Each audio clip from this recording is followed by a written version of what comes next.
Okay, so today we're going to tackle a rear valve cover gasket on a 1995 Buick Riviera with a supercharger. And let's see where we're going to begin. So from what I can tell,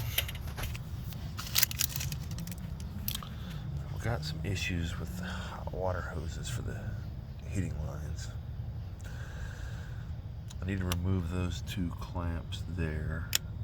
And it looks like I might have to remove the hose that goes to the power steering pump. It comes off at the bottom there and comes all the way down, and it's inside that sleeve right here. And it sits right on top of that valve cover gasket, which is pretty dirty, by the way, compared to the front one.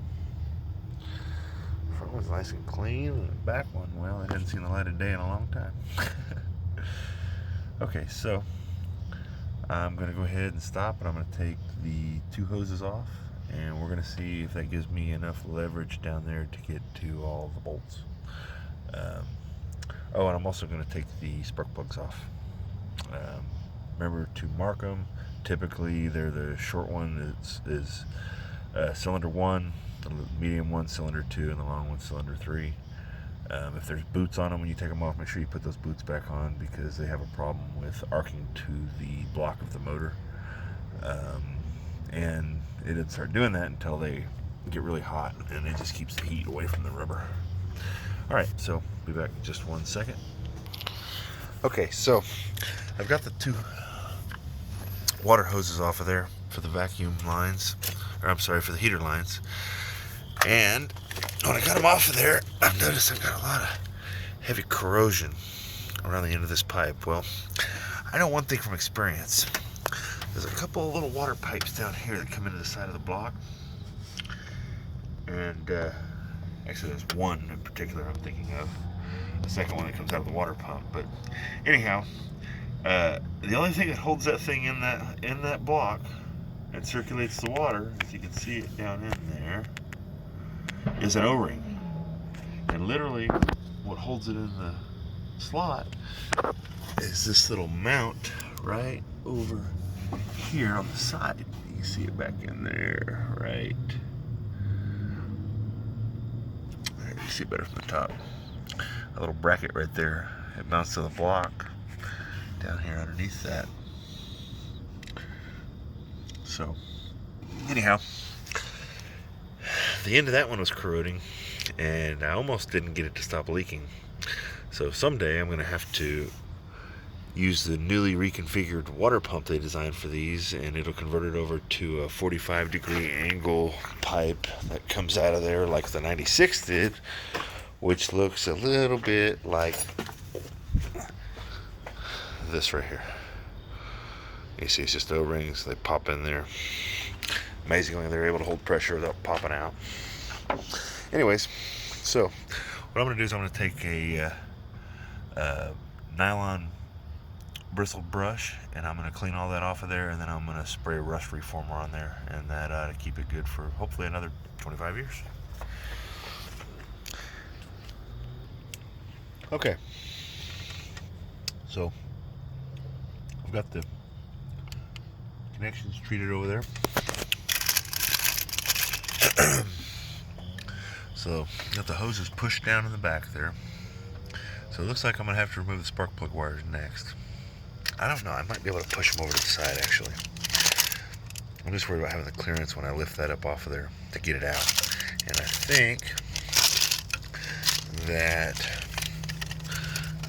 this bracket right here, it mounts right here with a bolt. And it looks like that'll release that. Once I take that bolt out, I can take that whole arm up right there. Alright, so that's what I'll do next. Okay, so I was right. I took that bolt out, and I was able to lift those heater hoses all the way up here and prop them up on the vacuum box there. Alright, so one thing I did notice is there's more corrosion on the inside. So I'm going to probably get some kind of bristle wire and clean that out a little bit and spray it. But that's another task. Hell, spray a little bit better in there. So this system used to run on the orange. GM recommended cooling antifreeze, and when I put a new radiator in it, I elected to change it out because that stuff was gunking the engine up. And as you can see, its anti-corrosive properties weren't working. So we flushed it all out, ran water through it, ran a little bit of a solvent through it, cleaned it out, replaced it with the green stuff, and it's been working fine ever since. One problem you might run into if you do that yourself is the low coolant sensor. It's set up to read the orange stuff, and the light green stuff isn't quite enough to trip it, so you might need to go ahead and either disconnect it or get a different sensor. Okay, so here we go. Okay, so after checking around with those lines and everything, it looks like you don't have to do nothing else. You should be able to get access to all of the valve cover bolts. All these lines will push out of your way once you get that bar out of there. I actually pushed the power steering pump hose back behind the motor lift mounts, and looks like I'm probably going to have just enough clearance to go ahead and do this. So I'm going to start with taking the 8 bolts out of the top and the bottom of the valve cover gasket, and I'll see you when I'm done. Okay, so I've got all the bolts out of the valve cover. Still don't have the clearance to quite get it out of the slot yet. What I'm running into is the power steering pump hose won't lift up high enough. So what I've done there is I've taken the bolt out of the bottom of it, and I've just propped it up with a sponge, a sanding sponge, to hold it up at a distance. But I still don't have the clearance because the that bracket there from the fuel pressure regulator. So what we're going to do here is remove this bolt right down here.